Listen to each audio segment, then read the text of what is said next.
Шығарылышыбызны мәдәни тормыш сәхифәсе белән дәвам итәбез. Игътибарыгызга бу атнада узачак чаралар афишасын тәкъдим итәбез.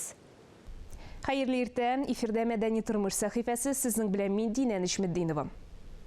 Казан шәһәрендә һәм республика районнарында нинди чаралар көтелә? Әйдәгез бергәләп барлыйк.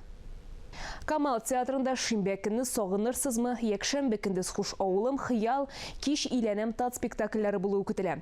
Тинчурин театрында 11 апрель көнне бирегә килүчеләр Тинчуринның тормыш юлы иҗаты белән якынрак таныша ала. Шулай ук биредә шимбә көндез һәм кич яратам бетте китте, якшәмбе полиционер спектакльләре булуы көтелә. Әлмәт театры тамашачыларны 14 апрель көнне Диләфрүзгә 4 кияү спектакленә чакыра. Әтнә театры бер мәхәббәт тарихын бәян итүче һәр заманда актуаль аталар һәм балалар проблемасына нигезләнгән Кар астында кайнар шишмә спектакленә көтеп кала. 31 майга кадәр Ислам мәдәнияте музеендан үзгәрешләр чоры мәдрәсәсе күргәзмәсе дәвам итә.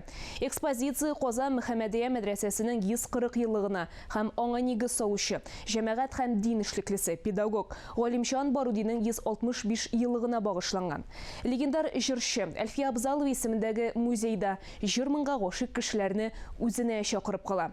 Биредә легендар шәхесебезнең җырларына сокланып, костюмнарын күреп, иҗат улы белән тагын да якынрак танышырга мөмкин. Бүтін сікірәлер, ейтәлер. Білесіз бе, мұнда әллә нинди энергетика. Шул хәтлік толы әнинең күлмәкләреннән, мұнда бит артефактлары. Казанда урнашкан Кайым Насыри музейына рәхим итегез. Кайым Насыри күп кырлы шәхес, тарихчы, тел белгече, язучы, мәгърифәтче. Музей 2002 елда ишекләрен ача. Экспозицияның нигезен басма, кулъязма һәм эпистоляр чыганаклар тәшкил итә.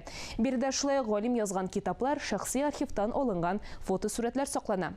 Бу атнага мәдәни тормышка кагылышлы яңалыклар менә шундый иде. Мин Динә Нишметдинова сезнең белән киләсе атнага кадәр сау булышам.